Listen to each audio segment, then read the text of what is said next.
So we really value that. We're going to do just a couple of things first. And Jen, do you have some slides ready for us? Again, for those of you that are new to our happy hour, just some rule of thumb here. We do ask that you remain muted, raise your hand if you've got a question to be recognized, or you're free to post a question or a comment in the chat bar. This is a public meeting with no guarantee that information or identity is confidential. And we will be recording tonight's spotlight guest from the introduction on. So we wanted to mention that to you, and you can listen to this later on our YouTube channel. Okay, got one more, Jen? Just a little bit about us. We do like to share with you, we are NAAP, and we do hold an annual conference in Indianapolis that's scheduled for the 10th and 11th. This will be an in-person hybrid conference. If you'd like to learn more, please let us know. You can either email any one of us, myself, Jennifer, or any board meeting member. And I think, let's see, who's with us tonight, Barb? Robertson is a board member. Ridge is joining us. David Bowl, Beth Story. So any of those you can reach out to, feel free to. Our newsletter just went out. If you haven't received that yet and would like to be put on our list, you can put your email in the chat bar as well. And we do have a community calendar event that's really popular. So not only will you can see our events, you can see other events across our nation of conferences or support groups and meetings that are upcoming. So you can mark your calendars. Okay. So with that, let's talk a little bit about our spotlight guest. We have with us this evening, Jennifer Ghoston. Everybody say hello to Jennifer, and let's learn a little bit about her. Okay, so I'm currently reading her book, The Truth So Far, A Detective's Journey to Reunite with Her Birth Family. Not finished yet, but anyway. Jennifer was born and raised in Chicago, Illinois. She retired from the Chicago Police Department as a detective after 27 years of service. That's pretty impressive. As an adoptee, she sets the intention to inspire, encourage, and edify members of her adoption community through the sharing of her journey. She is also hosts a podcast called Once Upon a Time in Adopteeland. So we'd like to give Jennifer a warm welcome to our happy hour. Thank you. Thank you so much. It's a pleasure to be here. And a privilege. I've been a part of Happy Hour on several occasions, and it is so enjoyable. I've said to many in the adoption community that I feel better connected since the pandemic started last year. So that's one good thing to come out of 2020. I've been connected to the adoption community for over a decade, and I mean it when I say I wish I had done it sooner rather than later. I've met and established some of the best relationships with some of you on here right now, like Barbara and Cynthia and David. I don't want to leave anybody out. Deborah, Lynn Grubb. I don't see everybody's picture right now, but these relationships mean everything to me. And I don't think it would have been possible if I had not been adopted. I believe it is always a choice in how to view and own our story. And that's one reason for my topic, neither chosen, quote unquote, nor unchosen. It is likely a lifelong journey of processing and healing from the trauma of separation as an adoptee, at least for me, but I'm okay with that. I'm going to start a slide and get started with my presentation. I hope you enjoy it.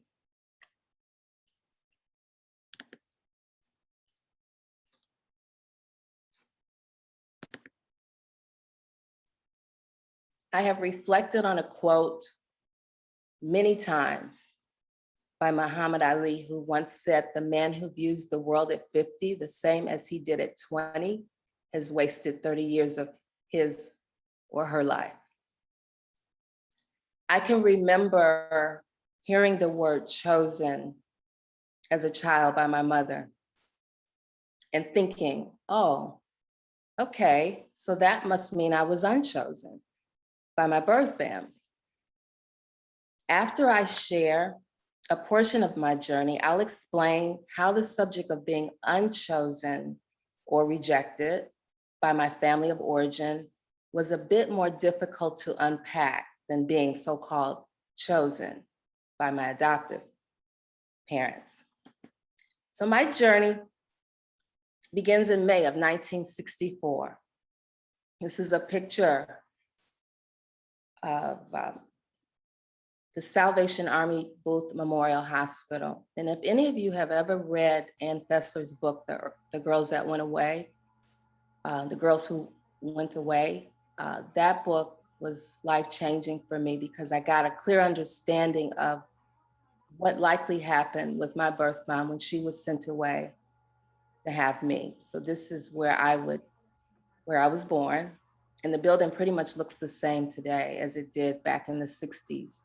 I toured this building and where the girls stayed and where they ate in the cafeteria, the chapel they went to, and pretty much everything, even the delivery room, it looks the same as in the 60s. The fixtures are pretty much the same. It's now Salvation Army Midwest headquarters, and it no longer houses any pregnant, unwed women, but it really looks a lot the same. And I remember going through the building and thinking, I was here before. I can't find it. So I found myself in foster care at 4 days old and remaining from all accounts in a loving home with 2 parents with 5 biological children. Keep getting taken away. But this is the Chicago Child Care Society that I believe had a relationship with the Salvation Army Booth, meaning there are a lot of adoptees that I've been in contact with that were born at Salvation Army, and then the agency that handled their adoption was Chicago Child Care. So those numbers pop up so frequently that I think that they work together. The Chicago Child Care Society is over 100 years old. It's still in Chicago on the South Side in the Hyde Park community. And this is where I would go to get some information about my adoption file. So at the age of 46, the agency, Chicago Child Care Society, that handled my adoption supplied me with this photograph taken in 1964.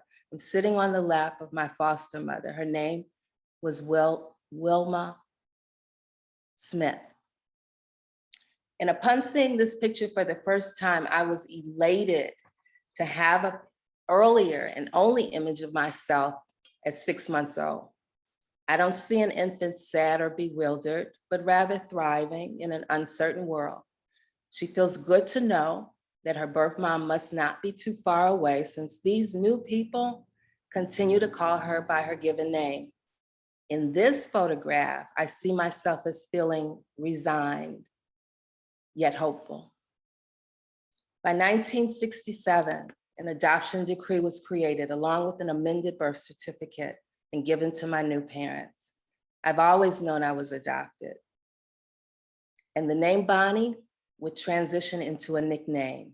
If you knew my mother, it would make sense that the social worker assigned to my adoption must have been quite convincing when she suggested that I be told of my adoption according to my age, the age that I could understand it, starting at the time that I went home to them. And since I had been answering to the name Bonnie for 2 years in foster care, the advice given was to keep calling me that while introducing the new name of Jennifer.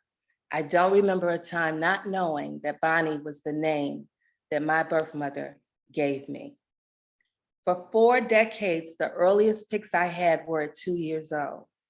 The images captured by a professional photographer in 1966 have always evoked emotions of sadness, somberness, and bewilderment. Who knows what I was feeling at the time, but for the most part in those pictures, I see a toddler wanting to know, can I call this new place home? Or these new people family? Only time will tell. So let me get started on that word, chosen. Often told to adoptees during the 1960s closed adoption era, when I read about the rigorous process that prospective adoptive parents underwent by the Chicago Child Care Society back in the 60s, no wonder that my foster parents weren't chosen, even though they tried. My mother and father demonstrated that they were capable in the eyes of the agency of being my parents. Their assignment was to prove they were able to care for me, and they did that. They were chosen. So there's that. Chosen was officially unpacked by adulthood and didn't apply to my status as an adoptee. I was not chosen. For many adoptees, the word chosen, that word chosen to describe our adoptive or adoption experience activates something off. Now, this slide here is from page 9 of my book, where I wrote in 12 months' time in 1967, it was official through an adoption decree that I was a Ghoston. Patrick, an adoptee and the author of Becoming Patrick, wrote, "Of course I've known. In order to be chosen, I had to be unchosen. Surely every adopted child figures that out," quote unquote. I wrote, and meanwhile, in another home, some of my original family members were living with the truth that they had unchosen me during my first year of life. This book was published in 2015. I wanna just say that many adoptees that I've spoken to really don't like that word, chosen, and hopefully adoptive parents are listening to us. By the time I turned 12 years old, I told my mother that I wanted to know my birth mother. And she asked, "Why do you want to do that?" And I was thinking, why wouldn't I want to know my other mother? Feelings of unworthiness were just below the surface, while underneath that was a caged curiosity. I dared not ask again until around my 18th birthday. But again, I received that unforgettable tone of disapproval. "Aren't we family enough?" So there, I never really thought about the value, importance, my simply being worthy of knowing my identity. You can have wonderful parents, a great childhood, be surrounded by amazing family members, feel loved, give love, and still want to know your original family. These are my parents. During my time in the Adoptee Voices writing group created by Sarah Easterly, I came to better understand my superpower as an adoptee. My superpower as an adoptee starts with the letter C, as in I can see when things are fitting together or not. I love putting puzzles together as young as 2 years old. One of my first gifts upon adoption at that age was an 8 to 10 piece puzzle. It just might have been more special to me than that lovely bright red tricycle. My superpower ends with the letter Y, as in why can't I know the identity of my birth mother? Why was I unable to remain with her? Why didn't my foster parents adopt me after 2 years in their home? I'll find answers one day. Why? I would be relentless with this 3-letter word throughout my childhood, young adulthood, and still to this day. Yes, I'm a true questioner, and curiosity is my superpower. In 1987, I decided what better way to utilize my love for solving puzzles and unleashing my superpower of curiosity. as an adoptee than to go into police work. So I joined the Chicago Police Department. By the early 1990s, I had my sights on being a detective. The mission was accomplished in the fall of 1998 when I was promoted and then assigned to investigate violent crimes. My son was 8 years old. My dad had been deceased for 7 years, and surviving a divorce a couple of years prior put me in high gear to get in touch with what is really going on with my life. Who am I really? Looking back in time, the 1,500 puzzle pieces laid out on the living room or kitchen table scratched an itch for many years to put things together. A 27-year career in law enforcement absolutely did the trick as I engulfed myself into the lives of the survivors of trauma, hoping to put the pieces of their lives back together with them. But I too needed more peace, more pieces put back together. So I began the journey solid in my superpower to be in reunion with my first family.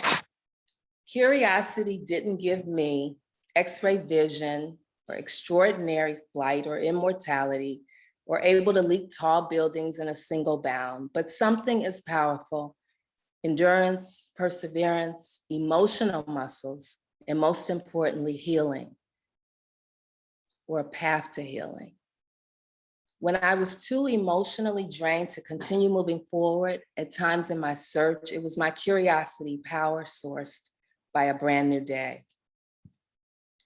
My mom lived 4 years into me solving some of the most criminal investigations, some of the most difficult criminal investigations involving people suffering a trauma, with the exception of my own. The case of being separated from my first family. I would wait 8 years after my mom's passing to decide that the most empowering investigation of all would be searching for my birth family.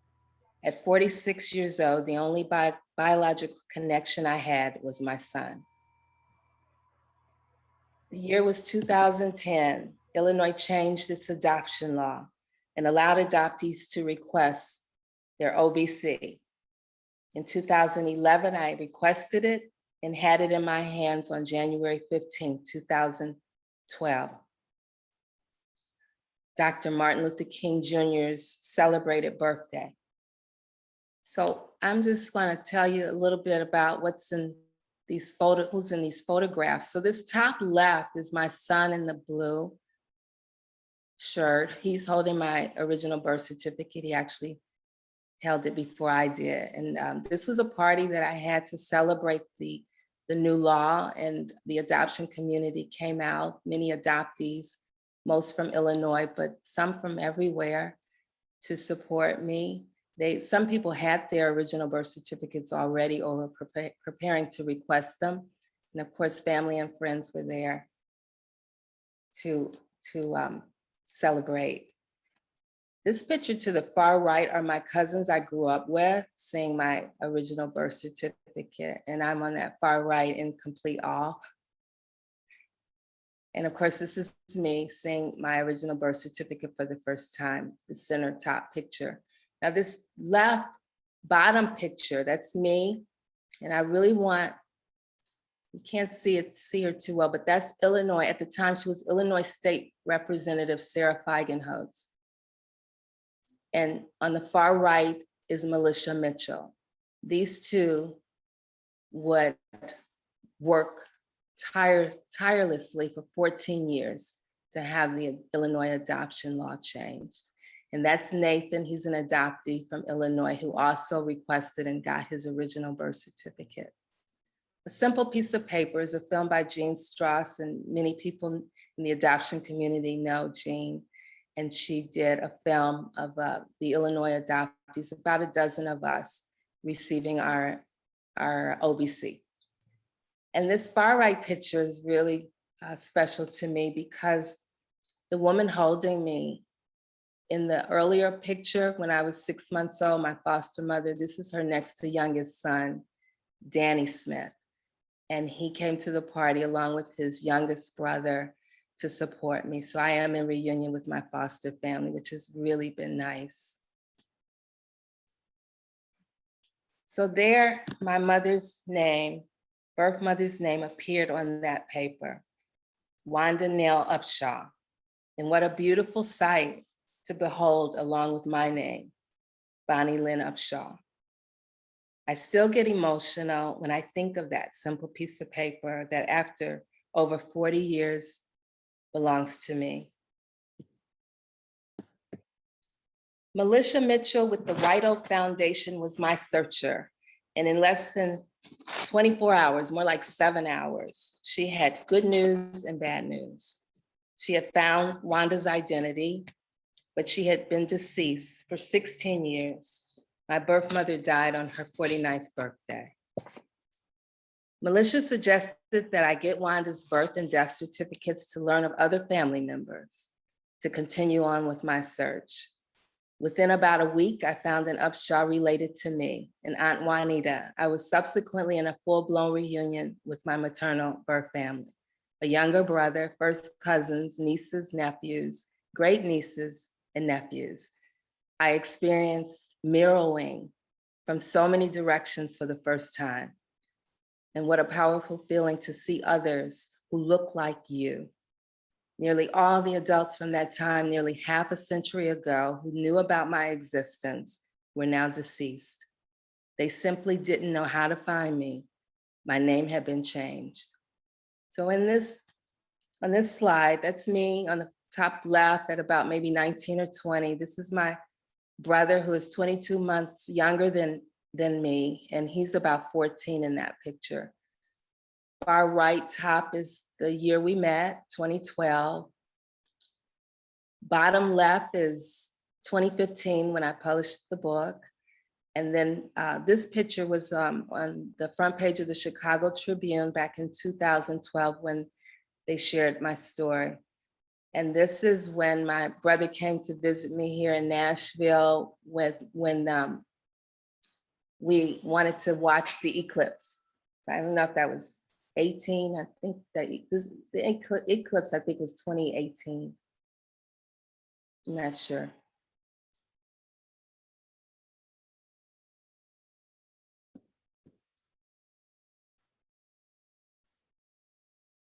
I learned that for over 4 decades, I was never more than 5 miles away from my Upshaw family home. Why was I so close, yet the truth so far? Back to my superpower. My next why is still in progress. And William Barclay says it best in his quote, there are 2 days in a person's life, in great days in a person's life, the day we are born and the day we discover why. My superpower was revealed to me early on, and I unleash it on a regular basis and plan to do so for all the days of my life. Yes, my superpower wakes me up in the morning and sometimes keeps me up all night. There is no doubt in my mind that whatever curiosity I innately had at birth became a superpower from the moment my tribe let me go. Did I say let me go? Does that mean the same thing as unchosen? I'm ready to revisit that hyphenated word and how it fits into my story today. What I learned through the adoption agency records, conversations with birth family members and close friends of Wanda is in 1964, she was 17 at the time of my birth. She was sent away to the Salvation Army Booth Memorial Hospital on the north side of Chicago after having gotten pregnant at 16. She named me at birth. My birth father, William, affectionately called by many Giz, G-I-Z, was her boyfriend in 1964 when they were both teenagers. Stories have been confirmed that Giz accompanied his mother, my grandmother Janie, for a visit to Wanda's home in search of a baby that he had fathered. They went back home empty-handed. I learned a few other things about Wanda's parents, my grandparents, William and Ruby Upshaw, in 1964. When their oldest child, a teenager in high school, came home pregnant, they were at a loss. How was Wanda going to finish high school or on time or at all? How is everything going to play out, especially for this baby coming into a somewhat upside down family environment at the time? And I can picture my grandmother Ruby saying, surely there's an agency, a family that's able to find a right side up home. I choose to believe that my grandparents wanted improvements for everybody, which included me. Wanda didn't make the decision to relinquish me, so I was certainly not unchosen by her. But was I unchosen by my grandparents? I continued to ponder that question for years as I learned more bits and pieces of my grandparents' decision in placing me for adoption. What I learned in reunion is my birth mother got pregnant again shortly after my arrival and gave birth to 22 months later to my brother. She married this time and went on with life, feeling the grief of being a mother that was unable to raise both of her children. She could only hope that her parents' decision to separate from me would be in my best interest and a healthy choice for everybody. I believe it was, and I stand firm in knowing that I had exactly the environment that my birth mother must have dreamed of if she couldn't be the one to provide it to me. She never stopped loving me. When I think about my choice to move from one place to another, such as Chicago, or leaving Chicago and relocating to Nashville 7 years ago, it was because I saw and took advantage of an opportunity to improve the quality of my life. It was an adjustment to be away from family and close friends, to be separated. But I didn't stop loving them or them loving me. I didn't reject them, nor they me. I believe you can love people from a distance. We have never unchosen each other in my absence, nor could they be replaced by new people. Instead, it was my vision to have something else, something different in life. I still visit Chicago, and I know what it means to me. I love Chicago, and that will never change. What I've discovered is living in Nashville and not in Chicago isn't about one being better than the other. It's simply two different places. Adoption doesn't mean a better life, but certainly a different one. Since it was my grandparents that made the decision of an adoption plan for me, I choose to believe it was for a different life from the one they believed they could offer. Different in their eyes, at the same time, maybe better. How is someone unchosen if you want the best for them? As it turns out, I believe they did not make a wrong or right decision, a good or bad choice, nor did they fail to choose me, though they made a plan.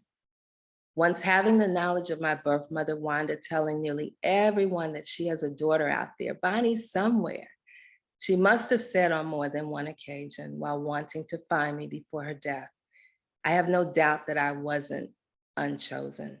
Yes, I was separated at birth from Wanda. Yes, I did not remain with my tribe. And yes, on the surface, I was let go. But for what purpose is the question? What is a different kind of life? A different way of being in the world, with the hopes of being in reunion one day. And did love for me stop because I was away from everybody? Whether you're on a journey to discover more of your truth or to no longer be cut off from your emotions, the latter being of utmost importance to me, trust yourself and know that you are not alone. There are others on that same path of discovery, and allow our stories or testimonies to help you along the way. That rear view mirror is smaller. That rear view mirror is smaller than the windshield for good reason. So let us frame the words in our story to empower us. We have a choice in how we view a thing. It was a matter of asking myself, is it true that I was chosen? No. Is it true that I was unchosen? No. Was I placed for adoption to loving parents who were chosen and meant to be my other set of parents? Yes. When I decided I wasn't chosen by my parents who got to raise me, then the next logical step in time was to make up my mind that I wasn't unchosen either by my parents who didn't get to raise me. I was neither chosen nor unchosen. I was relinquished, placed for adoption, and now in reunion with both sides of my family of origin.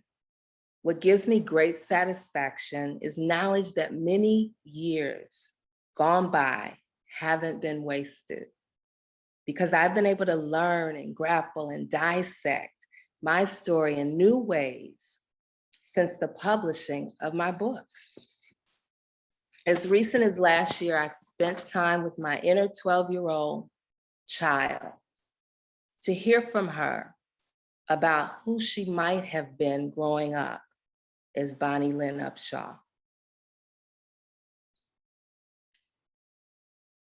So I want to play a snippet from my podcast, and let's see if I can pull that up for you.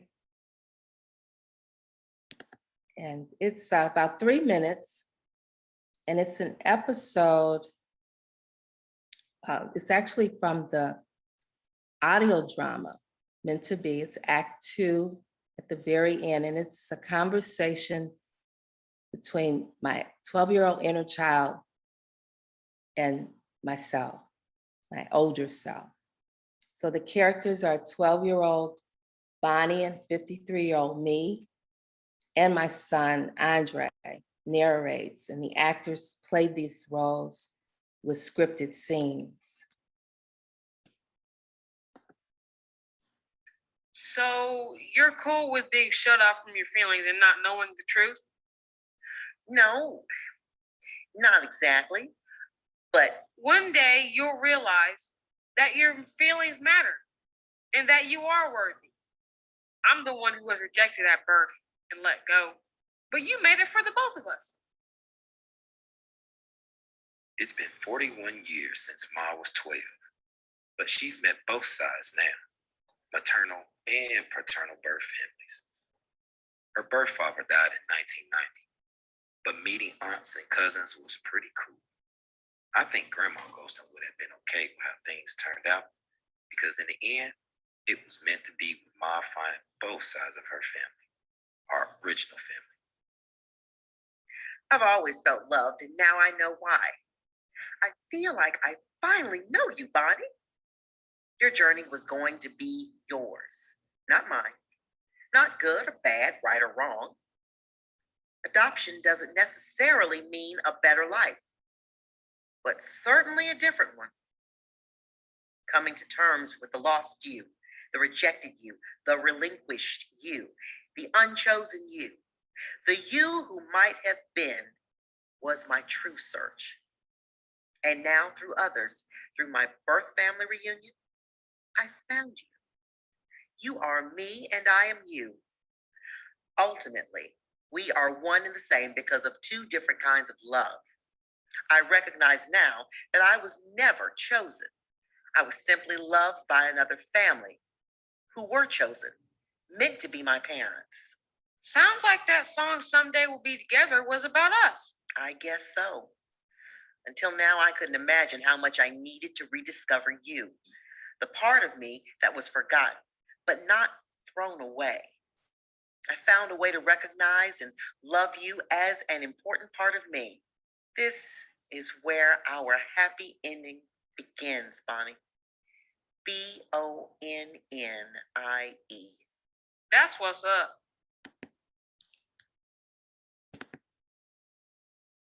So that's that about wraps it up. I wanted to, in closing, I just wanted to say that I wasn't chosen nor unchosen. What I am is able to choose. Choose to search, choose to be in reunion, choose to be in relationship with birth family members choose to write and share my story, choose to be open, honest, and public in the adoption community. And most importantly, I choose to be empowered by my journey every step of the way.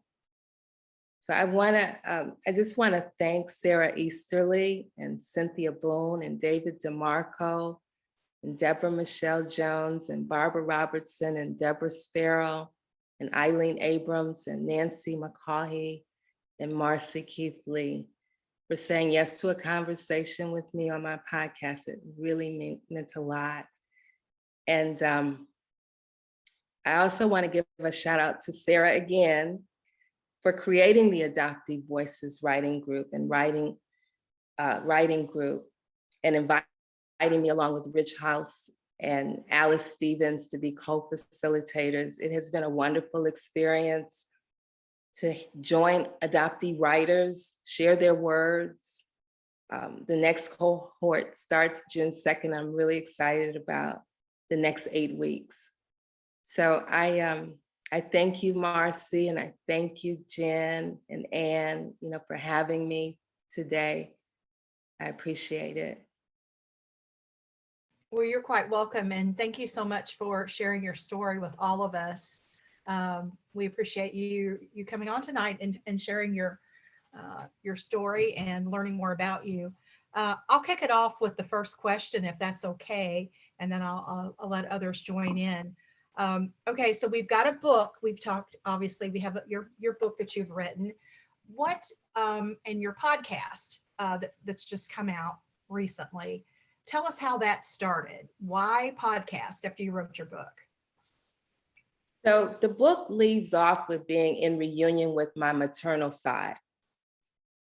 So I knew that I wanted to tell the rest of the story.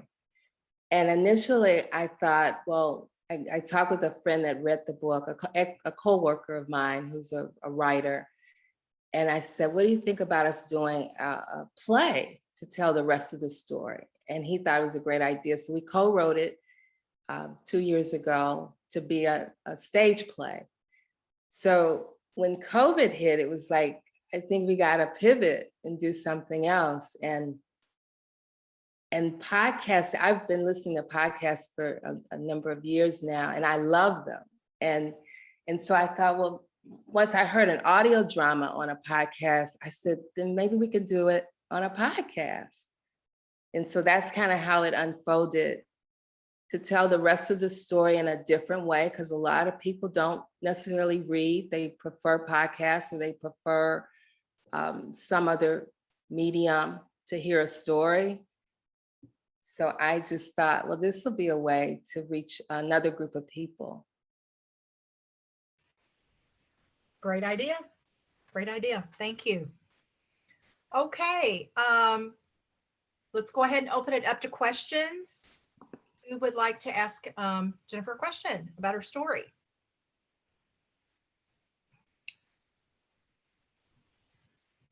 We always do this. Start out slow.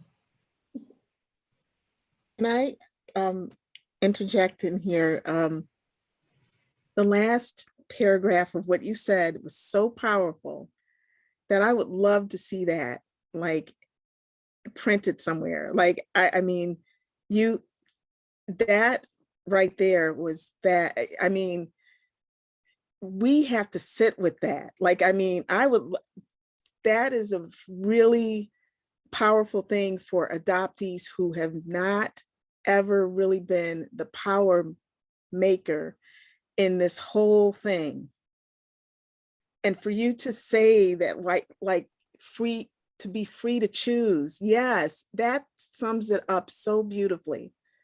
We can choose however way that we want to, what we want to do with the information that we receive, and thank you for saying that.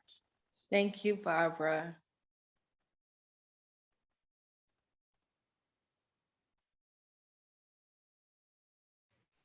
Okay, who's next?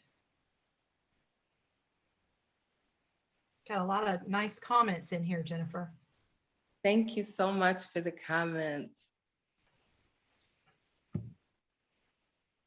I wanted to reflect on birth moms. I'm a late discovery adoptee. And when I found out, some people said, well, your mom probably didn't want you. And they say all these negative things. But, that wasn't, I didn't listen to them, but I was 46 years old. I didn't internalize it.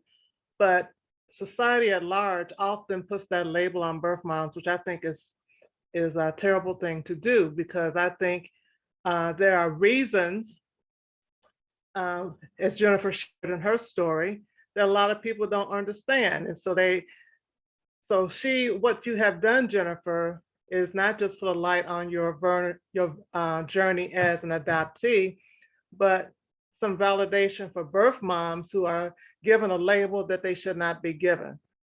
And like you, when I found out my story, it was not my birth mother's, that was not her decision. My grandfather told her, you were too young. She was 17 too, to have a child. And I think that happened quite often, back in the 50s and 60s and coming up. And so I'm just appreciative of what you've said, because it put a light on birth moms too. And you should be able to give them, wait and find out what the story is, because 9 times out of 10, it's not that was something they wanted to do. And someone asked, oh, thank you. I was going to answer the question. Darren beat me to the punch about Once Upon a Time in Adopteeland, your podcast. Okay. And thank you so much, Jennifer. That was beautiful. Your whole presentation was just wonderful. Thank you. Thank you, Cynthia.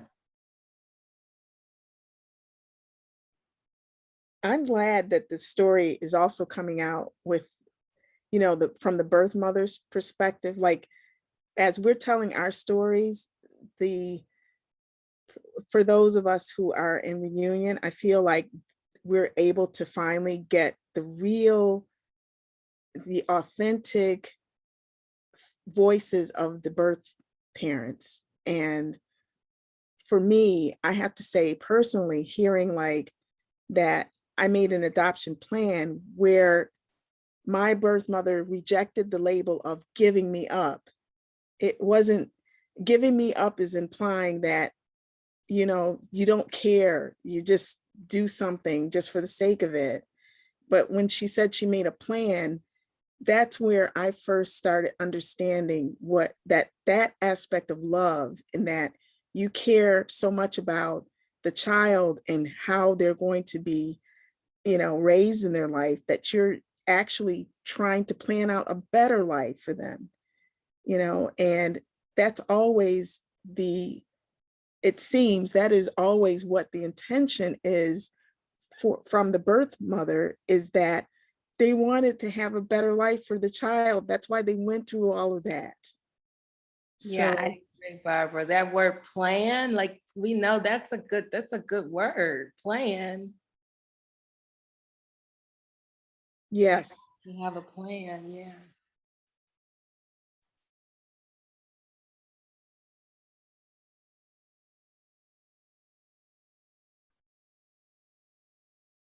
Oh, thank you, Jennifer. This is only my second time to this group, and I'm super grateful for the opportunity.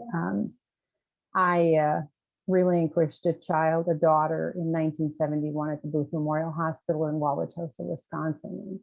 My daughter is mixed race.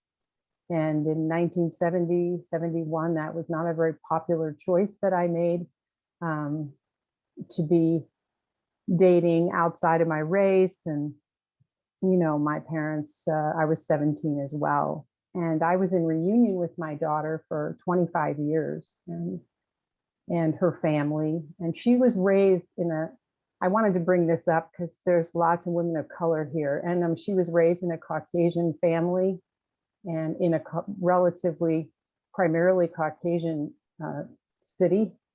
And recently, in the last 3 years, she has become very angry with me for making the choice. I actually wrote a book called Choiceless because I did not feel like it was a choice. And as recently as this week, we had a very unpleasant exchange between us. And It's really painful to know that she feels so separate from her culture, especially as a Black woman.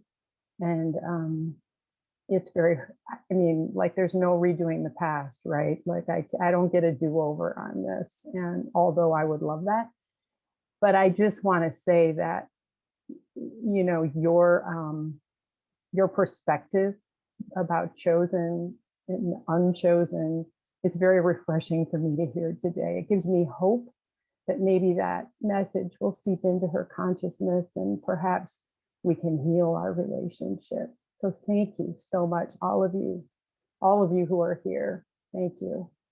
Thank you, Ruby. Thank you so much for sharing that.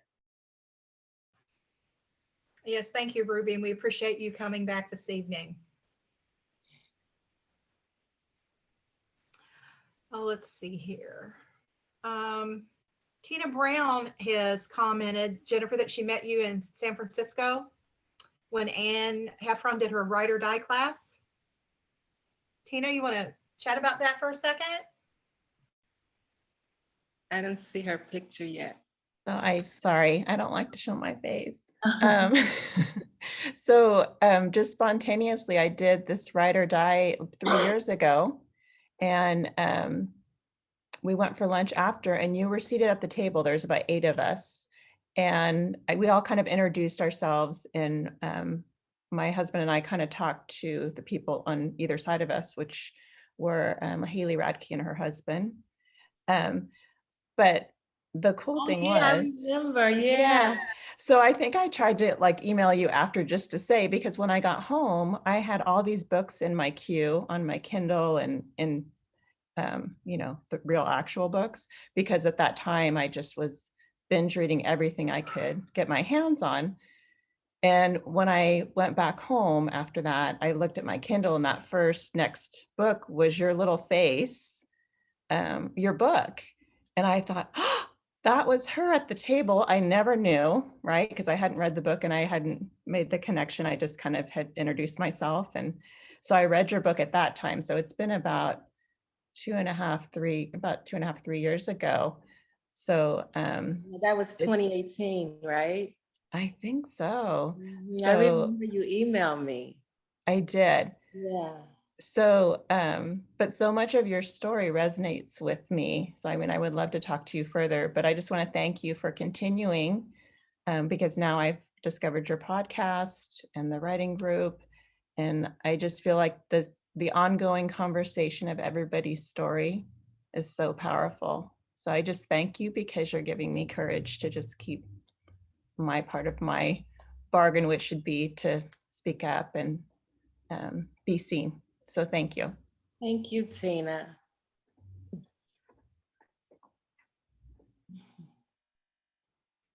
Okay. Let's see I here. have a question. Oh, go right ahead. Hi. Hi, Jennifer. Hi. It's so nice to meet you. I have followed some of your work, and I was so excited to see that you were going to be on here. I have a question about kind of your ages, the different ages at which your life, being at the age that you are now, and that the journey that you have gone through with kind of maybe the milestones of, like, when I was 4, or when my daughter was 4, I thought a lot about when I was adopted at 4. And when I was the same age that my birth mother was when she lost us, I've thought about those.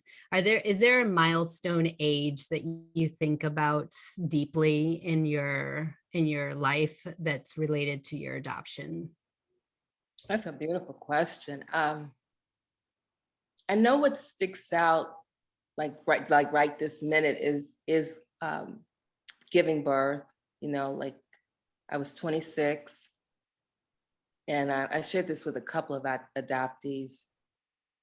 My adoptive mom wasn't there at the hospital, and I really didn't understand why she wasn't. You know, I just really didn't get that. And I've talked to other adoptees that expressed that was their experience too. And I started to think there's something up with with that there's something going on with having a child, biological child, and knowing that this is your first biological connection, you know. And I want to stick to your question.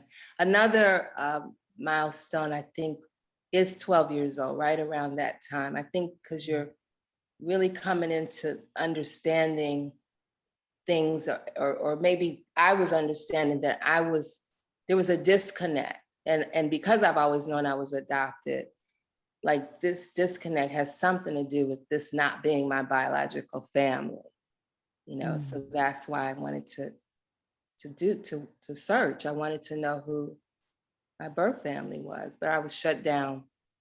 And I guess right around 18 again, you know, I'm learning different things about how people are connected in terms of their tribe, or in terms of, you know, their identity within their family. But as an adoptee, there's this disconnect, because this is my family. I mean, I had a really good childhood, but it's not my tribe, you know. So those 3 ages stick out to me. But I'm going to revisit that question and have because I know you're on Instagram. Yeah. I see you on Instagram. So I'm going to revisit that question and connect with you further about that, because I need to explore that. I would love that. I'm also thinking about the death of your birth mother and her age. And she was young. She was really young. And so if there's any correlation or any emotions that came up for you at that same age. Yeah, like when the first person I met was my aunt, who actually is not a biological. She married my birth mother's youngest brother. But when I first met her, she just pulled out obituary after obituary. Like everybody died. Like my birth parents almost died right around the time that it was in the 90s. So my father that raised me, he died in the 90s. But he was old enough to be my grandfather, you know? So like my biological grandparents, they died in the 80s, you know, like everybody really had short lives. And I remember after learning that so few people were still here from those generations, I remember thinking, outside of me being able to reunite with them, which of course I wanted to do, I was like, that's a short life for anybody, you know, and that was sad. I remember that being sad, that they just pretty much live very short lives. Thank you so much.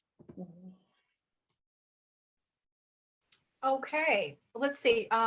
Rich had a comment earlier about April Dinwoody, and he said June and April podcast talks about being raised in a white family too, and having to find her culture. So he had made that comment, and I did want to add to that April will be joining us in June on the 11th for happy hour, so we can hear more about that. So thanks, Rich, for bringing that up. And then I said, Peter, you had your hand up. Did you have a question for Jennifer? Yeah, I'm mute. I know. I just the whole thing about being chosen, unchosen. I've never heard it that the adoptive parents were chosen, and that resonated with me because, in my case, I've written in the comments here, my adoptive father was from the Salvation Army family, and he promised them that they would raise me as Salvation, raise any child. It wasn't me, any child as Salvation Army, which ultimately they didn't fulfill that. But yeah, they chose them on a couple of letters they wrote, and that commitment they made. And on my grandmother's side, on my mother's side, she was Aboriginal, Australian Aboriginal heritage, and denied that, which was common in those days. And she was very proud that her children all had blue eyes. And my mother sort of told her that my father was Italian, and she was concerned that I would have brown eyes. I actually have blue eyes. And that was another reason why she didn't want me, because that would destroy her blue-eyed family. So, I've recently started to reconnect with the Aboriginal side, and of course, the Italian side. So I'm a transracial as well, but in various ways. But and Ruby, I feel your pain. I never had any thoughts at all about blaming my mother for the situation. Just never came. I just thought I wasn't there in those times, and I wasn't in her shoes. I didn't know what was going on. And and her first words to me when I spoke to her for the first time was, I was forced. And I understand forced by circumstance, forced by financial. There's lots of ways that you're forced. And I know my grandmother was instrumental in that. I just wanted to thank you, Jennifer, for your insight and the way you approach things. And I come from the other side as far as there's a lot of things I think we can agree on. Some things I'm not so sure about, but we're all in this boat together, whether we like it or not. I often say that the road to trauma is paved with good intentions, and I firmly believe that. I just want to thank you for hearing your story today, and also, as I said, Salvation Army, and a plaque outside the Salvation Army hospital that I was born in Sydney had on it, home for girls of misplaced affections. And after a TV interview that I had, they filmed that, and I went back there and they changed the plaque, keeping all the wording except for that. They removed that, but they never acknowledged that they had given an apology for forced adoptions. But it says more about them than it does about us. Thank you once again, Jennifer. Thank you, Peter. I love your accent. No worries. Good day. It's good to see you, Peter. Yeah, you too, Barbara. We've spoken before. What, Saturday morning there, right? It's Saturday morning. It's 10:05 a.m. It's beautiful autumn morning. Sun shines out, shining, and crisp to start with, but nice now. We appreciate you on Friday nights and always staying in touch with us, Peter. Thank you. Will do. Thank you. Okay, David Bowl, you've got something you'd like to share? I didn't intend to share it verbally, but thanks for calling on me, and I will. And I certainly don't want to take away from what Jennifer was talking about. I really appreciated Astrid's question. It really, made me think, and I really appreciated how elegantly Jennifer answered that question about that age-specific stuff. And what struck me between the eyes was the age of 6. And for me, the age of 6 was characterized by me telling some friends about my adoption, and they're not believing it. And I rushed them home to talk to my parents to confirm it, and they did. And my friends never looked at me the same way ever again. And I came across this poem later in life by A.A. Milne, the author of Winnie the Pooh, that talks about being 6 forever. And I feel like I've been 6 forever, right? I got stuck in that. So when people are 6, they've got that developmental challenge of having 1 foot at home and 1 foot stepping out into the real world. And it's like an insecure type situation. And they don't move through that. They're stuck in insecurity. And that's where I was rendered with the shame of that interaction. So what that meant to me is when my kids approached age 6, oh my gosh, I was so hyper vigilant as to what was going on, and they're soft, caring hearts. And I mean, if anyone had crossed paths with them, they would have been in big trouble, right? Because I was cognizant of that 6-year-old being so difficultly insecure at the time, and I didn't want them to be stuck with that for life. So anyway, thanks for the great question, Astrid. Thanks for your elegant answer, Jennifer, and thanks for what you've shared tonight. I appreciate it. Thank you, David.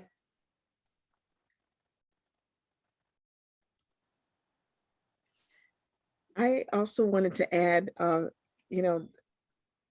just the other day, I happened to hear the recording of Gabor Mate with Zara Phillips. I know many of you are familiar with Zara, and I missed that. But when I listened to that, it resonated with me. Like I still am unpacking that because the trauma of relinquishment. And, you know, when you hear the title, it's like, oh, okay, sure, all right, you know. But honestly, the jewels that he unpacked in that definitely resonated.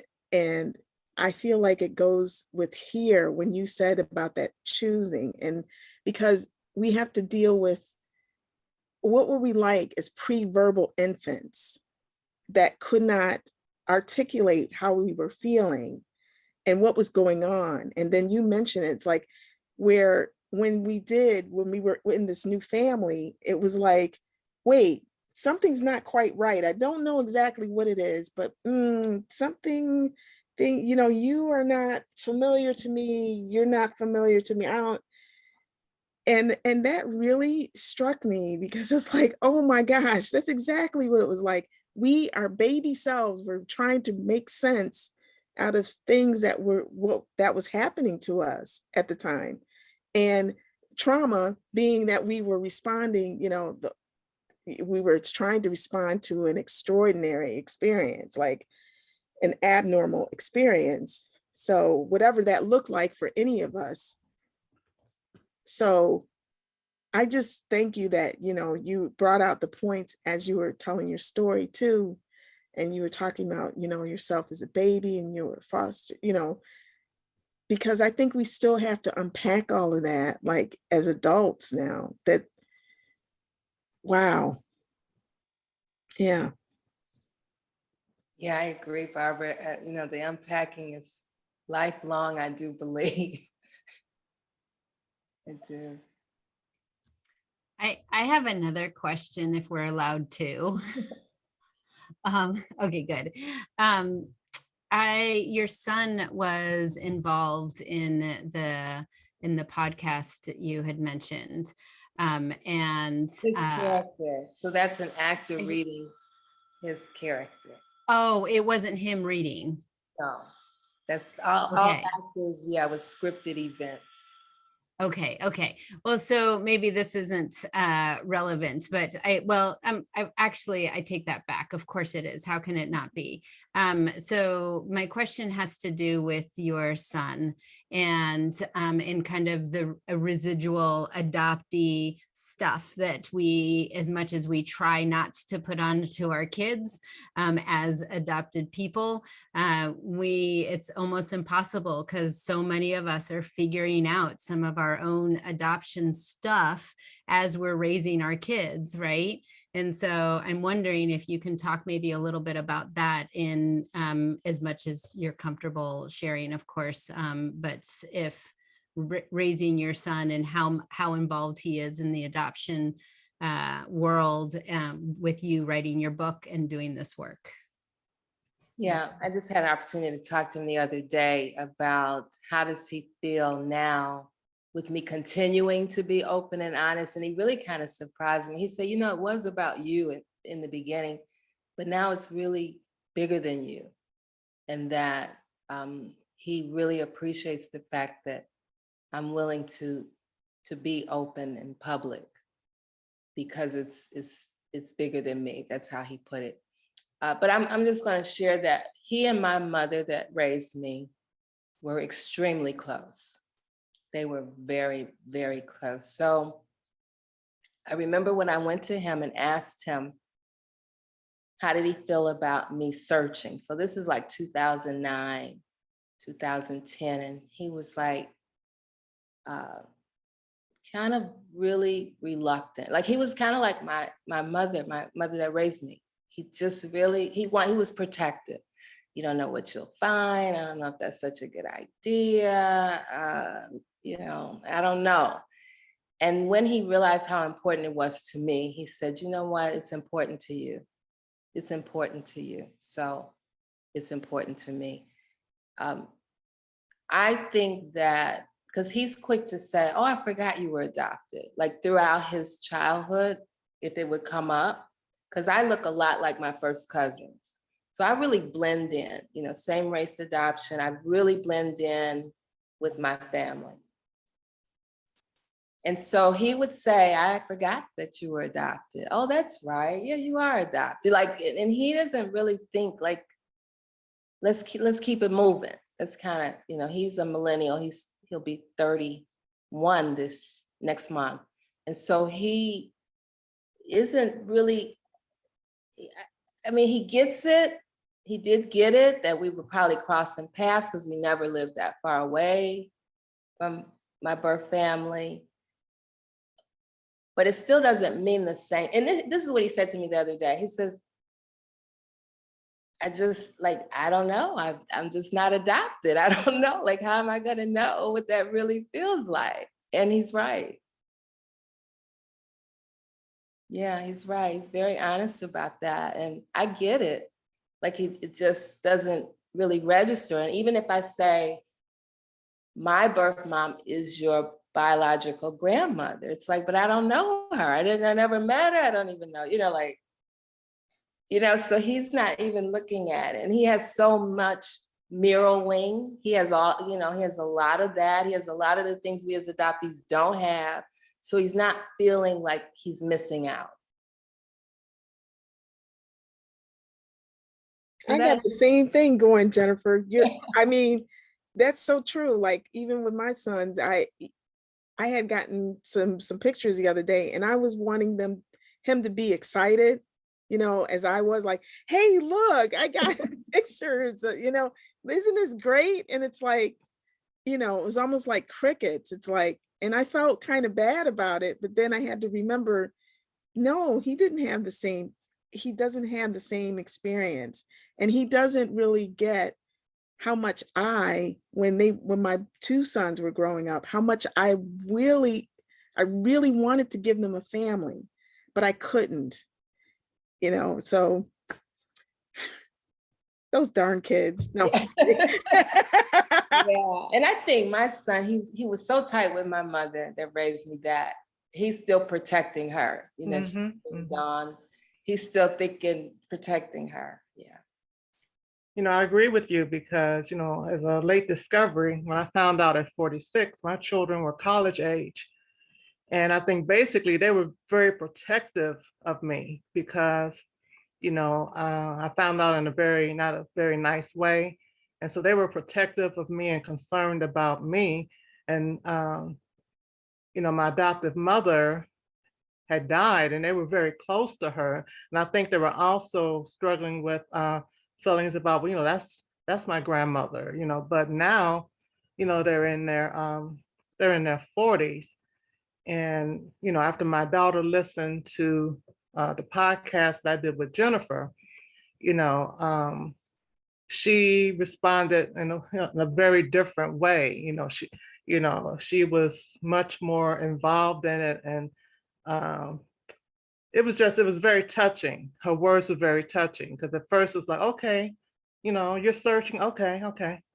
But now it seems like she's buying in more. And maybe it's because she's getting older and my granddaughter's getting older. But in the beginning, it was all about protection. You know, Mom, are you okay? You know, we don't want you to be hurt. So, it's different because after all, like you said, they have mirroring because they can look at their mom and dad and see mirroring, you know, so they haven't had my experience, even though they have walked the path with me somewhat. So it is different. Right. Yeah. I was going to say, to relate to that, I found out I was adopted about 2 years, maybe 4 months ago, at the age of 66 through a DNA test. And my kids always, well, they have mirroring because they kind of look like me and my husband, but they always thought that they looked like their grandfather, my adopted dad. So the other day, I had one of my first cousins died that I didn't know. So my adopted family was a huge family. I knew all of them, and I'm still trying to, in reunion, to meet the other 50 or 80 first cousins. So this one first cousin died. I see it on Facebook. Somebody is like, oh my God, somebody died. And then I'm like going, what is it? What is it? So I'm all in a tizzy, you know, trying to figure out who it is. And if it's one of the ones that I really know, but it wasn't. It was one of the cousins that I am very close to and in reunion with. It was her sister. And so I'm kind of upset because I felt bad because I hadn't met them.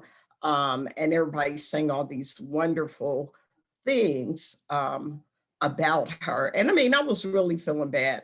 And so I talked to my boys who are 35 and 33, and they're kind of like, okay. And, you know, but they tried to protect and console me. But of course, it didn't affect them that way because they didn't know them and, you know, whatever. So, you know, it's just kind of interesting that, you know, you said that. But, you know, we did talk this week and they were talking about, you know, it's still kind of funny to think I really, you know, grandpa's not my grandpa or whatever like that. I said, yeah, so, you know, that's it. But thank you also, Jennifer, for inviting me to this. And I really appreciated your presentation and thank you. Thank you, Deborah. Can I just jump in there? Deborah, is it? Yeah, late discovery, I discovered 4 years ago as well. And all my 5 children have all different different views on the adoption and where they feel they sit within that. Yeah, I think Jennifer, I don't know if I heard correctly, said that they are adopted too, which made me think they are adopted too. It's by me, and yeah, how they process that is all different. And someone mentioned in the comments there about intergenerational. I have, as my role as Adoptee Rights Australia president, I have children of adoptees and grandchildren of adoptees contacting me wanting to get the information. And in New South Wales, where I live, adoptee can get the information and their child can get the information on their death, but nothing is mentioned about the grandchildren or great-grandchildren. It's their heritage and their biological family and their right to know as well. And I'm advocating here that changes. I've been talking to a inquiry in the state of Victoria, which I wasn't born in Victoria, but they opened it up to all adoptees to discuss the responses that we had, their responses from the apology that we were given in 2013 when all the, what records weren't opened were then opened. But yeah, it's intergenerational. It's coming from, I say, children and grandchildren adoptees. In some cases, adoptees are trying to withhold that information from them because of their embarrassments. But yeah, it's definitely there, and yeah, it's like us. I say there's always one person in the family is a genealogist, and everyone else doesn't care. In my case, I was a genealogist. Yeah, I just wanted to share those thoughts that Deborah had raised, I think, and Jennifer as well.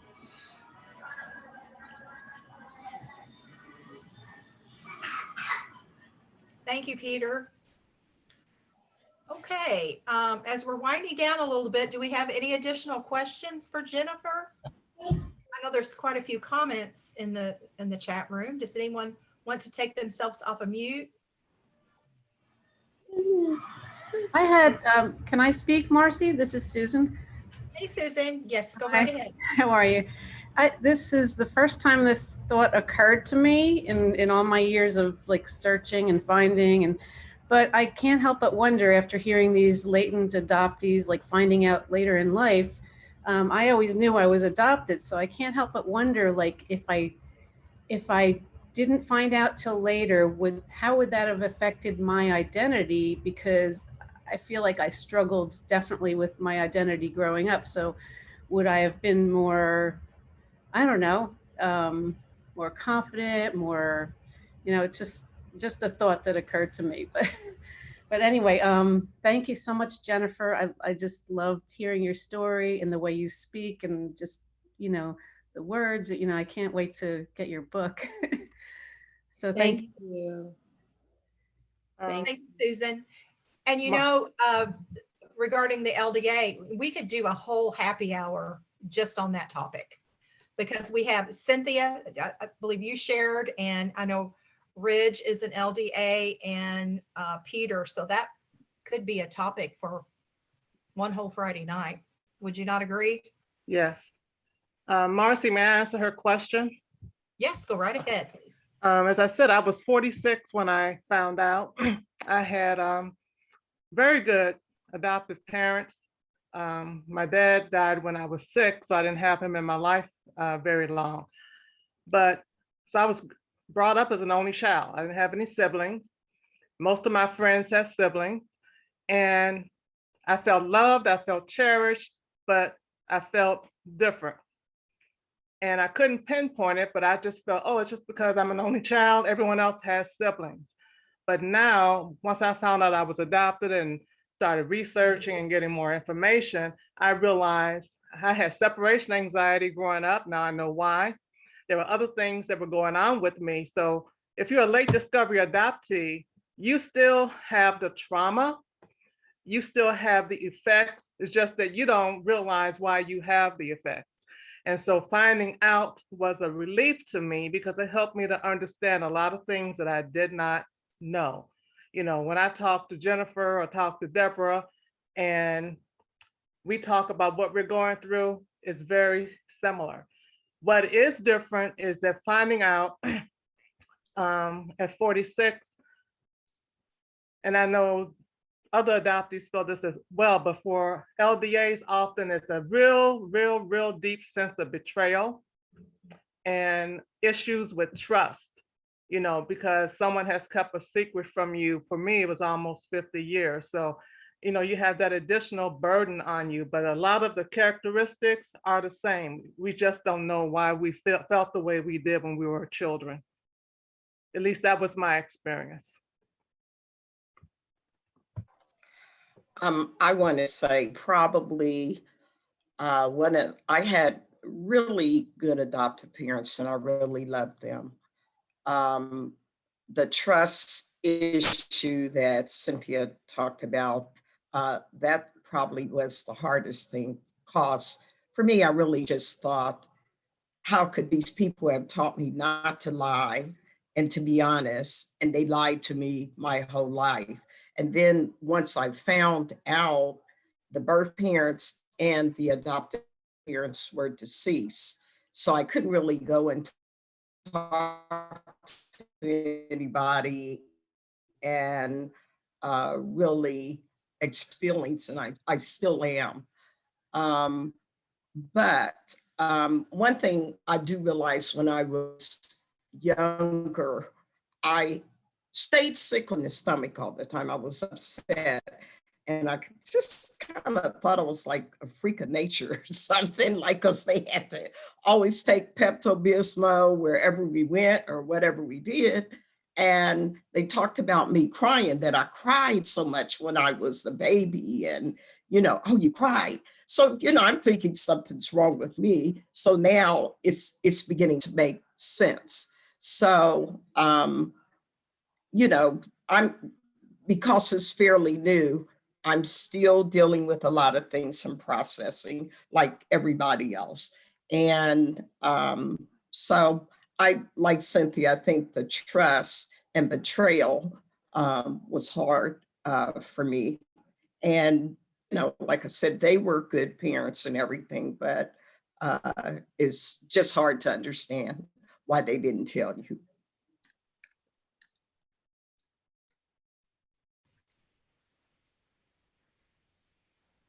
Thank you, Deborah.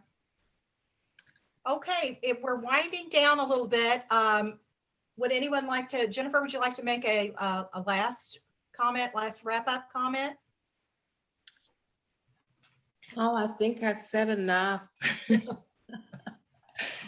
Yeah, I just appreciate the adoption community. It has truly been a lifeline to me for over a decade. And I think that when people, once they get into the community, like it's a godsend. It is. So I hope Okay. to just continue to be connected with all of you. Thank you so much. We appreciate you coming on this evening and sharing your journey with us.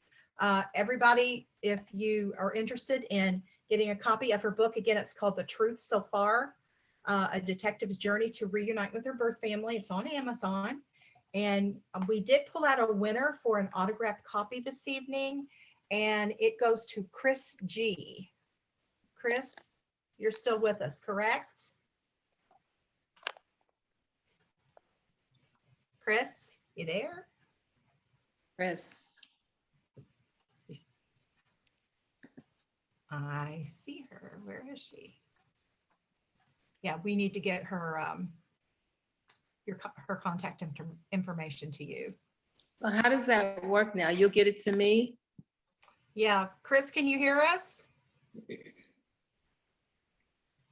Chris G. Well, we'll reach out to her, and we'll let you know, Jennifer. We'll help you out with the information. Okay, and then if you would like to follow Jennifer on Facebook, you want to tell them how they can follow you, listen to your podcast? So yeah, I am on Facebook, Twitter, and Instagram, but I spend most of my time on Instagram. So if you have an Instagram account, it's at Jennifer Ghoston. And as far as Facebook, I am on there, Jennifer Dyan Ghoston, or Once Upon a Time in Adopteeland. Those are, yeah, I don't like Twitter too much, but I am on there. So, but Instagram. Can I get a show of hands of how many people are on Instagram? Facebook? Maybe more Facebook. So yeah, Jennifer Dyan Ghoston on Facebook. Great. Thank you so much, Jennifer. Thank you. Great job. Great job. Okay, we just have a couple of closing announcements, and then where's my Jennifer? Where's my Jennifer? Let's see, and then we have some meetings too, don't we? Yeah. So next week we have Pamela Caranova, and she's going to talk about her journey to creating Adoptees Connect. And that's her picture from Iowa's opening of their records this week in her beautiful yellow. So I had to share that one. And then David Bull, are you still on? I am, Jennifer. Thank you. I just want to remind everybody that on Tuesday, June 1st, we will be hosting our Adoptee Paths to Recovery virtual support group meeting. These are meetings for adoptees and their families and friends who are trying to walk the path of recovery, whether that be from addiction or behavioral disorder. We'd love to have you.